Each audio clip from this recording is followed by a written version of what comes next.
మన ప్రభువును రక్షకుడైనటువంటి యేసుక్రీస్తు వారి యొక్క ప్రశస్తమైన, పరిశుద్ధమైన, సుందరమైన, ఘనమైన నామంలో మీ అందరికీ కూడా శుభాభివందనాలు తెలియజేస్తున్నానండి. ఒక వ్యక్తి గురించి నేను మీకు జ్ఞాపకం చేయాలని ఆశపడుతున్నాను. ఇంతకుముందు మనము 52వ కీర్తన చదువుకున్నాం. 52వ కీర్తన మొత్తం కూడా ఒక వ్యక్తి గురించి రాయబడిన కీర్తన. ఆ వ్యక్తి ఎవరంటే, రాసిన వ్యక్తి ఎవరు తెలుసు కానీ ఎవరి గురించి రాశారో ఆ వ్యక్తి మీకు తెలియదు. ఒకవేళ ఆయన పేరు చెప్పినా ఆయన ఎవరండి, అసలు ఆయన అనేవాడు బైబిల్లో ఉన్నాడా, ఆ వ్యక్తి బైబిల్లో ఉన్నాడా అనేటువంటి ఆలోచన చాలామంది కలిగి ఉంటారు. చాలా తక్కువ మంది బాగా బైబిల్ చదివే వారికి మాత్రమే, బాగా వాక్యాలు వినేవారికి మాత్రమే ఆ వ్యక్తి గురించి తెలుస్తుంది. అది కూడా పూర్తిగా తెలియదు, కొంతవరకు అవగాహన ఉంటుంది. చదివినా కానీ ఆ వ్యక్తిని అంత పట్టించుకోరు. ఎందుకంటే మనకు కావాల్సింది అబ్రహాం గారు, ఇసాక్ గారు, యాకోబు గారు, దావీద్ గారు, దానియేలు గారు, ఏజ్కేల్ గారు, పెద్ద ప్రవక్తలు, చిన్న ప్రవక్తలు, రచయితలు, ఏమంటే రాజులు, రాణులు, వీరే మనకే కావాలి. ఇక మధ్యలో ఎవరున్నారు, వారి పాత్రలు ఏంటి, వారి యొక్క పని విధానం ఏంటి, వారి వలన ఉపయోగం ఏంటి, వారి వలన నష్టం ఏంటి, ప్రజలు తెలుసుకోవట్లేదు ఈరోజు. కానీ బైబిల్ గ్రంథంలో దేవుడు ఈ వ్యక్తులందరి గురించి ఎందుకు రాయించాడు అని అంటే, మనం అందరం కూడా వారి ద్వారా పాఠాలు నేర్చుకోవాలి. అందుకోసం దేవుడు భక్తులను రాశాడు, భక్తిహీనులను కూడా రాశాడు. కారణం, మనం ఎవరిని వెంబడించాలి, ఎవరిని వెంబడించకూడదు, ఎవరిని చూసి ఏం నేర్చుకోవాలి, ఎవరు ఏం చేస్తున్నారో అవి మనం కూడా ఒకవేళ అనుకోకుండానో కావాలనో కొన్ని పరిస్థితులను బట్టి మనం కూడా అటువంటి దేవునికి అసహ్యమైన ఆ పాపాలు గుండా మనం వెళ్తే తగినటువంటి శిక్షలేంటో మనం తెలుసుకోవాలని దేవుడు కొన్ని విషయాలు రాయించాడు. ఇక్కడ ఎవరి గురించి రాశాడంటే 52వ కీర్తన మొదటి వచనం కాకుండా ఆ పైన ఒక చక్కటి 52 దగ్గర ఒక మంచి మాట ఉంటుంది చూడండి. ఎదోమీయుడైన దోయగు సౌలు నొద్దకు వచ్చి దావీదు అహీమెలకు ఇంటికి వచ్చి ఉన్నాడని అతనితో చెప్పినప్పుడు దావీదు రచించిన దైవ ధ్యానము. అంటే ఈ వాక్యము, ఈ పాట దావీదు గారు ఎందుకు రాశారు, ఎవరి గురించి రాశారంటే దోయేగు అనేటువంటి వ్యక్తి గురించి రాశాడు. చెప్పండి, ఆయన పేరు ఏం పేరు చెప్పండి? దోయేగు. దోయేగు అనగా అర్థం ఏంటంటే పిరికివాడు అని అర్థం. చెప్పండి, దోయేగు అనగా అర్థం ఏంటంటే పిరికివాడు అని అర్థము. అయితే ఇతడు ఎవరు అంటే ఇజ్రాయేలీయుడు కాదు. మరి ఎవరో ఇతడు ఎదోమీయుడు. చెప్పండి, ఎవరండి ఇతడు? ఎదోమీయుడు. నేను చాలాసార్లు మీకు చెప్పాను, ఎదోమీయులు ఎవరి సంతానం వారు? ఏశావు యొక్క సంతానం వారు. ఏశావు గారు ఎవరు?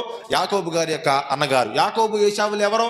ఇస్సాకు గారి యొక్క కుమారులు. ఇస్సాకు ఎవరో? అబ్రహాం గారి కుమారుడు. అంటే అబ్రహాము గారి మనవడైనటువంటి ఏశావు గారి సంతానమే ఈ ఎదోమీయులు. 1వ సమూయేలు 21వ అధ్యాయము 7వ వచనంలో ఒక చక్కటి మాట చూడండి. ఆ దినమున సౌలు యొక్క సేవకులలో ఒకడు అక్కడ యెహోవా సన్నిధిని ఉండెను. అతని పేరు దోయేగు. అతడు ఎదోమీయుడు. అతడు సౌలు పశుల కాపరులకు పెద్ద. ఈ దోయేగు అనేటువంటి వ్యక్తి నోబు అనేటువంటి ఊర్లో ఉంటున్నాడు. నోబు అనే ఊర్లో దేవుని సన్నిధి ఉంది. ఆ దేవుని సన్నిధి దగ్గర ఆ యొక్క దోయేగు అనే వ్యక్తి కూడా ఉంటున్నాడు. ఎందుకు రాశాడు ఈ మాట అంటే, సౌలు గారు దావీదు గారిని చంపాలనుకుంటున్నాడు అనే విషయం అందరికీ తెలుసు. అతని కంటే ఎక్కువగా ప్రజలు దావీదు గారిని పొగిడాడండి. అప్పటి నుంచి విషపు చూపు నిలిపి సందు దొరికినప్పుడల్లా, వ్యవహారిక భాషలో అవకాశం దొరికినప్పుడల్లా చంపడానికి ప్రయత్నం చేస్తున్నాడు. 2-3 సార్లు తప్పించుకొని పారిపోయాడు. దగ్గరే ఉంటే ఇంకా నన్ను చంపడానికి ప్రయత్నం చేస్తాడని అరణ్యాలమ్మట, గుహలమ్మట, ఎడారులమ్మట తిరిగేవాడు. అలా తిరుగుతూ నోబు అనే ప్రాంతానికి వచ్చాడు. అదే విషయం 21వ అధ్యాయంలో 1వ వచనం చూడండి. దావీదు నోబులో యాజకుడైన అహీమెలెకు నొద్దకు వచ్చాను. దావీదు గారు ఎక్కడికి వచ్చారంట? నోబు అనే ప్రాంతానికి వచ్చాడు. ఎవరి దగ్గరికి వచ్చాడంటే యాజకుడైన అహీమెలెకు నొద్దకు వచ్చాడు. తినడానికి ఆహారం లేదు, బాగా ఆకలితో ఉన్నాడు. ఏమైనా ఉన్నాయా అని అడిగితే సన్నిధిలో నుంచి తీసివేసిన రొట్టెలు, ఏ రోజుకి ఆ రోజు కొత్త రొట్టెలు పెట్టాలి. నిన్న రొట్టెలు ఈరోజు ఉంచకూడదు, ఈరోజు రొట్టెలు రేపు ఉంచకూడదు. ఎవరు తినకపోయినా సన్నిధిలో రొట్టెలు ఉండాలి. అంటే ఎందుకు ఉండాలంటే సమృద్ధికి సాదృశ్యం. దేవుని మందిరంలో ఏముండాలి? సమృద్ధి ఉండాలి. తీసివేసిన రొట్టెలు ఉన్నాయి అని చెప్తే అయ్యేనా ఇవ్వంటే ఆ రొట్టెలు తినాడు, తన కడుపు నింపుకున్నాడు. ఆ తర్వాత ఏమైనా వస్తువులు నీ దగ్గర ఉన్నాయంటే ఏమైనా వంటమేంటి? గొల్యాతుని చంపిన ఖడ్గం. నీవు గొల్యాతుని చంపిన ఖడ్గం ఉంది కదా, అదే గొల్యాతు ఖడ్గం. గొల్యాతు ఖడ్గం ద్వారానే గొల్యాతుని చంపాడు. ఆ ఖడ్గం ఎక్కడే ఉంది, అది తీసుకో అన్నాడు. అంటే ఇక్కడ గమనించండి, ఒకటి అహీమెలెకు అనే యాజకుడు అంటే సేవకుడు దావీదు గారికి రొట్టెలు ఇచ్చాడు. ఏమిచ్చాడు చెప్పండి? రొట్టెలు ఇచ్చి. రెండవదిగా ఖడ్గాన్ని ఇచ్చాడు, యుద్ధము చేయడానికి, ఆపద నుంచి కాపాడుకోవడానికో ఖడ్గాన్ని ఇచ్చాడు. బాగానే ఉంది కదా. ఈ సందర్భంలో మధ్యలో దోయేగు గురించి అట్లా ఒక ముక్క రాశాడండి, అంతేగాని ఏం రాయలే. అక్కడ ఒక దోయేగు అనేవాడు ఒకడు ఉన్నాడు. సో అతడు ఎవరంట? సౌలు పశువుల కాపరులకు పెద్ద. పశువుల కాపరుల్లో కాపరి కాదు, పశువుల కాపరులందరికీ పెద్ద. ఎవరి పశువులు? సౌలు గారి పశువులు. మీరు అర్థం చేసుకోండి, తర్వాత చెబుతే ఈ విషయాన్ని.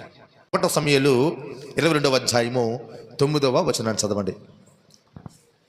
అప్పుడు ఎదోమీయుడగు దోయేగు సౌలు సేవకుల దగ్గర నిలిచి ఉండి యెషయా కుమారుడు పారిపోయి నోబులు, యెషయా కుమారు అంటే దావీదు గారు, యెషయా కుమారుడు పారిపోయి నోబులోని అహీటూబు కుమారుడైన అహీమెలెకు దగ్గరకు రాగా నేను చూచాను. మొట్టమొదటిగా ఏం చెప్తుండే సౌలు గారికి? నోబులో ఉన్న ఈ దోయేగు ఎక్కడంట? గిబియా దగ్గర ఉన్నటువంటి రామాలో ఉన్న సౌలు దగ్గరికి వెళ్ళాడు. ఆ మాట 6వ వచనంలో ఉంటుంది. నాకు చూడ, అతడు పశువుల కాపర్లు పెద్ద తన పని అక్కడ చేసుకోవాలి. దావీదు గారు వచ్చారన్న సంగతి చెప్పడానికి అంటే ఇన్ఫర్మేషన్ లీక్ చేస్తున్నాడు. సీక్రెట్ ఏజెంట్ అనమాట సౌలు గారికి. సీక్రెట్ ఏజెంట్గా పెట్టలే, పనికి మాలిన పెత్తనాలంటారు దీన్నే. స్తోత్రం చెప్పండి గట్టిగా. పశువుల కాపరు అందరూ జాగ్రత్తగా చేస్తున్నా, ఆ పని చూసుకో అని చెప్పాడు. మంచిదే. సౌలు గారు దేవుడి చేత అభిషేకించబడిన, కొద్దిగా దేవుని కుమారుడైన దేవుని చేత అభిషేకించబడిన దావీదు గారికి వ్యతిరేకంగా ఉంటున్నా, దావీదు గారి దగ్గర అతడు ఉండకపోయినా సౌలు గారి దగ్గర పనిచేస్తున్నాడు కాబట్టి అతడు తన పనిలో నమ్మకంగా ఉంటున్నాడు. బాగానే ఉంది.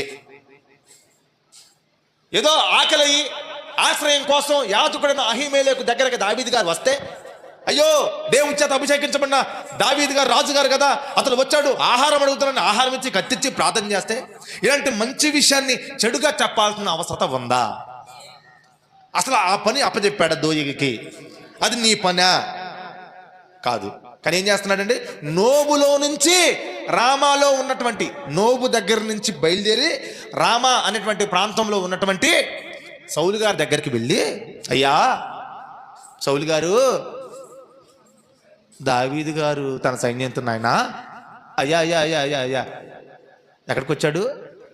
అహీమెలెకు గారి పాస్టర్ గారి దగ్గరికి వచ్చిండు అయ్యా, మందిరానికి వచ్చిండు, మేము చూసినాం, మందిరంలో రొట్టెలు తిండయ్యా చూసా. మొట్టమొదటిగా వచ్చాడయ్యా. వస్తే అహీమెలెకు గారు ఏం చేశారు తెలుసా? అడగగానే చదవండి అమ్మా, 9వ వచనం 10వ వచనం. అహీమెలెకు అతని పక్షముగా యెహోవా యొద్ద విచారణ కూడా చేశాడయ్యో. చూసా ఈ రాజ్యంలో నీకు వ్యతిరేకికి భోజనం పెట్టాడయ్యా. చూసా. తర్వాత ఏమైంది? ఆహారమును ఫిలిష్తీయుడైన గొల్యాతు ఖడ్గమును అతనికి ఇచ్చాడయ్యో. అదిగో ఆ ఖడ్గాన్ని ఇచ్చింది నిన్ను చంపడానికేనేమో అన్నట్టుగా. అహీమెలెకు ఖడ్గం ఇచ్చాడంటే అర్థం, దావీదు గారి ఖడ్గం వచ్చిందంటే యుద్ధం ఎవరితో ఉంది ఇప్పుడు ప్రజెంట్? సౌలు గారితోనే మ్యాక్సిమం. ఒక వాళ్ళ దృష్టిలో యుద్ధం చేయడు, కానీ వాళ్ళు అనుకుంటున్నారు ఒక యుద్ధం జరిగితే ఖచ్చితంగా చంపేస్తాడని తెలుసు కదా. అంటే అదిగోయ్యా మంచి బలం కొరకు ఆహారం ఇచ్చాడు, చంపడం కొరకు ఖడ్గాన్ని ఇచ్చాడయ్యా. అయ్యా చూశా, నేను చూశా అని. అంటే అతడు ఖడ్గాన్ని ఆహారాన్ని ఎందుకు జ్ఞాపకం చేశాడు? అది పెద్ద విశేషం కాదు కదా, ఇప్పుడు అది అవసరం లేదు కదా. వచ్చాడని చెప్తే సరిపోదు, ఓకే బాగానే ఉంటారు కదా. అయ్యా అక్కడికి వచ్చాడు, నేను చూశానయ్యా, నీకు ఎంత పని చేస్తాను కాబట్టి నీకు చెప్తున్నట్టు బాగానే ఉండేది. సరే, నమ్మకంగా ఉంటున్నాడు. స్తోత్రం చెప్పండి గట్టిగా. ఎలా ఉంటున్నాడు చెప్పండి? మంచివాడు అవునా? ఎంత ఇప్పుడు మంచి నమ్మకం విషయంలో అంటే ఎవరికే? పనికి మాలినటువంటి నాయకుడైన సౌలు గారికి నమ్మకంగా ఉన్నాడు, బాగానే ఉంది. కానీ పనికొచ్చే వాటికి నమ్మకంగా ఉంటే బాగుంటుంది. పనికిరాని నీకెందుకు? సౌలు గారి దగ్గర డబ్బులు జీతం తీసుకుంటున్నాడు, కాపర్లో పెద్దగా ఉంటున్నాడు కాబట్టి నమ్మకంగా ఉండి, అయ్యా వచ్చాడయ్యా నేను చూసాను చెప్తే బాగానే ఉంటుంది. ఆహారం ఖడ్గమని చెప్పాడంటే, అయ్యా ఇక నీ దగ్గరికి వతరేమో నాకు తెలిసి అహీమెలెకు దగ్గర మంచి ఆహారం తిన్నాడు, ఖడ్గం పట్టుకున్నాడు, వచ్చేది నీ దగ్గరికి ఏమో నాకు తెలియదుక, ఇక నువ్వు అయిపోతావేమో, ఇక్కడ చంపేస్తున్నావు నిన్ను అనగానే ఏమైందో తెలుసండి? వెంటనే తన సేవకులు కొంతమందిని నోబు దగ్గరికి పంపించి అక్కడ ఉన్నటువంటి అహీమెలెకు ఒక్కడనే కాదు, అహీమెలెకుతో పాటు యాజకత్వం చేస్తున్న 84 మందిని తీసుకొచ్చాడు. ఏం చేశారు? ఇదిగో నా దగ్గరికి దావీదు గారు వచ్చారు, ఏమున్నాయి అంటే ఆహారం ఉందన్న, ఏమన్నా వస్తువులు ఉన్నాయి అంటే ఖడ్గం ఇచ్చానయ్యా, అంతేగాని అదో నువ్వు నాకు వ్యతిరేకంగా చేస్తున్నావు, నేను అలాగే ఎప్పుడు చేయలేదు. ఇదేమన్నా కొత్త? దావీదు గారికి ప్రార్థన చేయడం నాకేమన్నా కొత్తనా? దావీదు గారికి ఏమన్నా వచ్చినప్పుడు ఆహారం పెట్టడం నాకేమన్నా కొత్తనా? నేను ఎప్పటి నుంచి చేస్తున్నదే కదా. ఆ తర్వాత వచ్చిన తర్వాత చదువుకుని ఇప్పుడు కాదు, నాకేమన్నా కొత్తనా? నాకు అలవాటే కదా. అన్నాడు. ధైర్యంగా చెప్పాడు. అవును వచ్చాడు, పెట్టాను. ఇప్పుడు ఏంటి? వీళ్ళందరూ కలిసి కక్ష కట్టాను. ఇదిగో నాకు వ్యతిరేకంగా నువ్వు ప్రవర్తించావు కాబట్టి ఎవ్వరు యాజకుల్లో ఒక్కడు కూడా మిగలడు. దోయేగో నువ్వు కత్తి పట్టుకున్న వారి మీద పడంటే కత్తి పట్టుకుని 84 మందిని సేవకులందరిని చంపేశాడు. ఎంతమందిని అండి? చూడండి 18 వచనం. రాజు దోయేగుతో నీవు నీ యాజకుల మీద పడుమని చెప్పాను. అప్పుడు ఎదోమీడైన దోయేగు యాజకుల మీద పడి ఎఫోదు ధరించుకున్న 85 ఆ దినమున హతము చేశాను. అంత మాత్రమే కదా, చేయమంది కేవలం యాజకులు మాత్రమే కదా. ఈ నీతి నికృష్ట అపరాధ దుష్ట భ్రష్టుడైన క్రూరుడు, దానికి అధ్యక్షుడైనటువంటి ఈ దోయగు, మరియు అతడు యాజకుల పట్టణమైన నోబు కాపురస్తులను కత్తివాత హతము చేశాను. మగవారిని చూడలేదు, ఆడవారిని చూడలేదు, బాలులను చూడలేదు, పసిపిల్లలను చూడలేదు, ఎడ్లు లేవు, గార్దబాలు లేవు, గొర్రెలు లేవు, అన్నిటినీ కత్తివాత హతము చేశాను. పనికి మనడా పరిశుద్ధుడు? చెప్పండి మీరందరూ కూడా. దేవుని సన్నిధిలో ఉంటూ కూడా ఈ శూరుడు క్రూరుడుగా మారిపోయాడు. దేవుని సన్నిధి దగ్గర ఉంటూ కూడా భక్తిని అలవాటు చేసుకోక భక్తిహీనుడిగాను బ్రతికాడు. అంటే అబద్ధాలు మాట్లాడుతున్నాడు సౌలు. మొట్టమొదటిగా దోయేగు చేసిన తప్పు ఏంటంటే అబద్ధాలు మాట్లాడుతున్నాడు. అదిగో నిన్ను చంపడానికి కత్తిచ్చాడే అన్నట్టుగా అబద్ధాలు మాట్లాడుతున్నాడు. అందుకోసమే అబద్ధములాడువాడా అన్నాడు 52వ కీర్తనలో. కపటమైన నాలుక గలవాడా, మోసకరమైన నాలుక గలవాడా అన్నాడు. అబద్ధాలు మాట్లాడుతున్నాడు మొట్టమొదటిగా. ఏమండి, ఒక మాట మీకు చెప్పమంటారా? మీకు సౌలు గారి యొక్క సొంత కుమారుడు యోనాతాను గారు ఎవరికి సపోర్ట్ చేస్తున్నాడు చెప్పండి? దావీదు గారికి సపోర్ట్ చేస్తున్నాడు. సొంత కుమారుడు దావీదు గారికి సపోర్ట్ చేస్తున్నాడు. అలా చాలా మంది సౌలు గారి యొక్క సైన్యంలో ఉన్న కొంతమంది వీడి ప్రవర్తన సరిది కాదు, వీడి ప్రవర్తన మంచిది కాదు, అసలు ఈ కరెక్ట్ కాదు అనుకుని నన్ను విడిచిపెట్టి దావీదు గారు వెంబడించారు చాలా మంది. అజ్మాబేత్ అనే వ్యక్తి గురించి మీరు చెప్పాను కదా. అజ్మాబేత్ సౌలు గారి మునిమనవడు, సౌలు గారి మనవడు. ఒక మాటలు చెప్పాలంటే అజ్మాబేత్ గారు కూడా దావీదు గారికి సైనికుడిగా మారలేదా? ముఖ్యమైన 30 మంది సైనికులలో సొంత కుమారుడు. ఆ మాట సౌలు గారి అంటున్నాడు. అదే 1 సమూయేలు 21వ అధ్యాయము 8వ వచనం ఉంటుంది కదా. మీరెందుకు నా మీద కుట్ర చేయుచున్నారు? నా కుమారుడు యెషయా కుమారునితో అనగా దావీదుతో నిబంధన చేసిన సంగతి మీలో ఎవడును నాకు తెలియజేయలేదే. నేడు జరుగునట్లు నా కొరకు పొంచి ఉంటున్నట్లుగా నా కుమారుడు నా సేవకుని పురుకొల్పినను నా నిమిత్తం మీలో ఎవరికి చింతలేదే. ఈ వాక్య భాగాన్ని బట్టి యోనాతాను గారు కూడా ఎవరికి సపోర్ట్ చేస్తున్నాడు చెప్పండి? దావీదు గారికి సపోర్ట్ చేస్తున్నాడు. కానీ యోనాతాను గారి కుమారుడు కాదు ఈడు. ఎవడీడు? దోయేగు.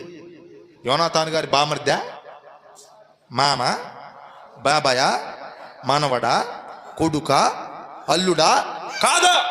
మరి ఎవరో బంధువా? కాదు. మరి ఎవరో ఎదోమీయుడు పట్టుకుట్టు కొరకు ఇజ్రాయెల్ దేశానికి వచ్చి బ్రతుకుతున్నాడు ఈ దోయేగు. నువ్వు దేవుని నమ్ముకోకపోవటం అది నీ వ్యక్తిగత విషయం, కానీ దేవునికి వ్యతిరేకులుగా ఉండటం చాలా పాపం. ఇతడు దేవుని సన్నిధి దగ్గరే బతుకుతున్నాడు, కానీ అతడు దేవునిని తనలో కలిగి లేడు. ఒకటి, అతడు అబద్ధమాడుతున్నాడు దావీదు గారి గురించి.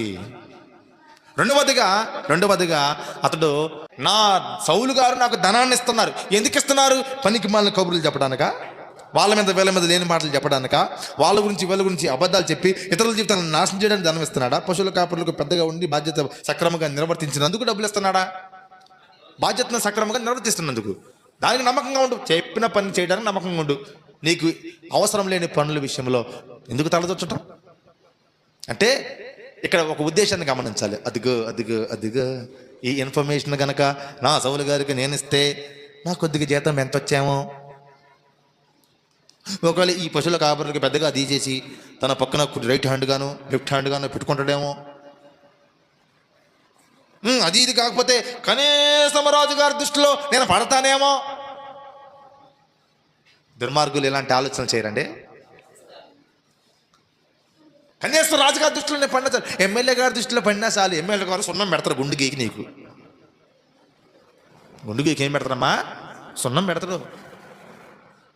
ఎమ్మెల్యే గారి దృష్టిలో పడాలి, హీరో గారి దృష్టిలో పడాలి, రాజు గారి దృష్టిలో పడాలి, ఊరి పెద్దల దృష్టిలో పడాలి.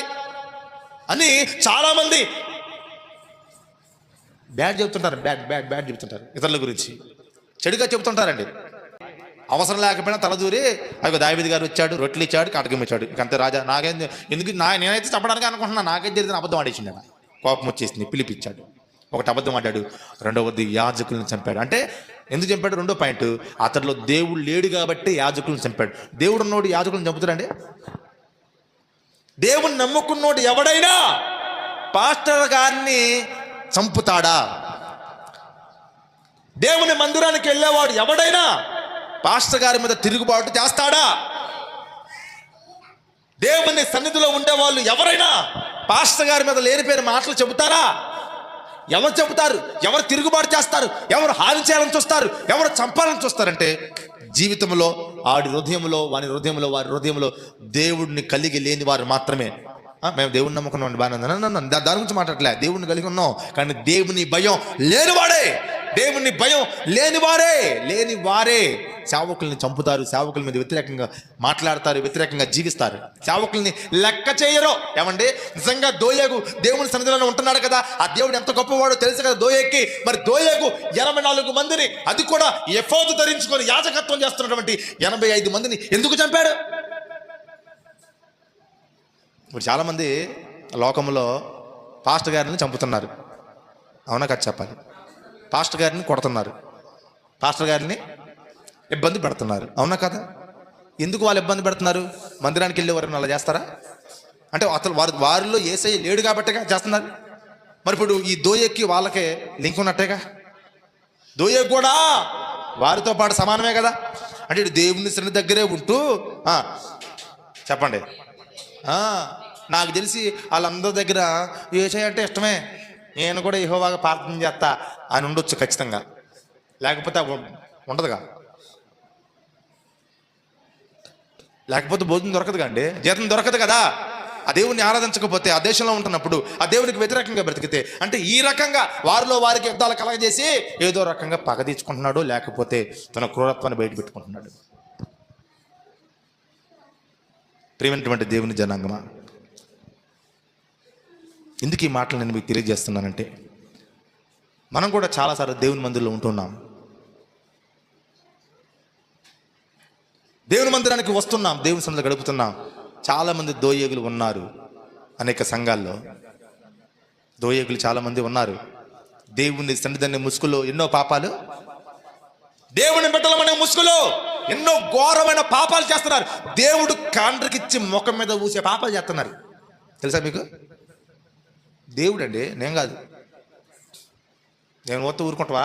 అమ్ము, అసలు ఆడేవిడ నా మీద చూడటానికి ఏదో ప్రార్థనకి వెళ్తున్నాం, ఏదో ఆయన మెప్పు కోసం అప్పుడప్పుడు కొద్దిగా బాగా చెబుతారు అయ్యగారు అంటున్నాం, అయితే మాత్రం మిమ్మల్ని తిట్టాలా అంటావు. నేను అంటున్నాను, నువ్వెవరు, నువ్వు ఊయటానికి నేనెవరు, ఊహించుకోవడం నువ్వెవరు?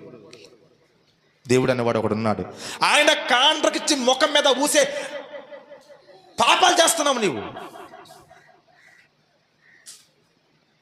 దోయేగు ఆ స్వభావం చాలాసార్లు చెబుతున్నా నేను, తల్లి చాలాసార్లు చెబుతున్నా, ఇంకా బూతులు మానట్లే. దోయేగు నువ్వు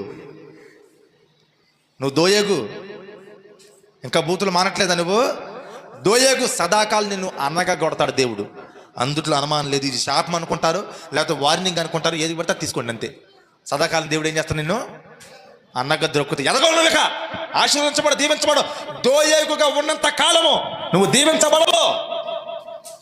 సన్నిధిని ఉన్నాడంట దోయేగు, కానీ ఏమాత్రం దేవుడు అతనిలో లేడు. ధనము కొరకు అబద్ధాలు ఆడుతున్నాడు. ధనం ఇస్తున్నాడు కదా, ఇంకా పేరు ప్రఖ్యాతులు వస్తే ధనం వచ్చిందని చెప్పి అబద్ధాలు ఆడేస్తున్నాడు ఈ దోయేగు. ఎంత బాధ అండి, ఎంత బాధ అండి. ఈరోజు నువ్వు కూడా ధనాన్ని బట్టి దేవుని దూరం అవుతున్నావు. ఆలోచించుకో ఒకసారి. నువ్వు మాస్టర్ గారు డబ్బులు అడుగుతున్నారండి ఇల్లు కట్టుకోవడానికి, పాపం అయ్యగారికి ఇల్లు లేదుగా. పాస్టర్ గారు మీటింగ్స్కి డబ్బులు అడుగుతున్నారు, క్రిస్మస్ డబ్బులు అడుగుతున్నారు, విడుదల కొడుకులు డబ్బులు అడుగుతున్నారు. చాలామంది అనుకుంటారు కదండి డబ్బులు అడుగుతున్నారండి. పాపం పాస్టర్ గారికి కారు కొనుక్కోవడానికమ్మా, కారు కొనుక్కోవాలని అడుగుతున్నారు. పాస్టర్ గారు ఇల్లు కట్టుకోవాలని అడుగుతున్నారు. పాస్టర్ గారు బంగారు బొంగరం ధరించుకోవాలని, బంగారు బ్రాస్లెట్లు చైన్లు ధరించుకోవాలని, వెలగల మిక్కిలి వెలగల బట్టలు ధరించాలని, దేవుని సన్నిధిలో ఉంటూ కూడా దోయగలాగా ఇంకా బ్రతుకుతున్నారు. ఒకటి దొంగల్లాగా, రెండోది అబద్ధాలు ఆడేవారిలాగా, మూడోది మోసాలు చేసేవారిలాగా, నాలుగోది సేవకులు తిరుగుబాటు చేసేవారిలాగా బ్రతుకుతున్నారు. దోయగులు ఉన్నారు. ఇంకా మనం బ్రతకాల్సింది దోయగులా కాదండి, దావీదులాగా బ్రతకాలి. స్తోత్రం చెప్పండి గట్టిగా. అనేకమైన క్లిష్టమైన సంక్లిష్టమైన ప్రతికూల పరిస్థితులలో అతడు బ్రతుకుతున్నా దేవుణ్ణి ఎప్పుడు విడిచిపెట్టలేదు.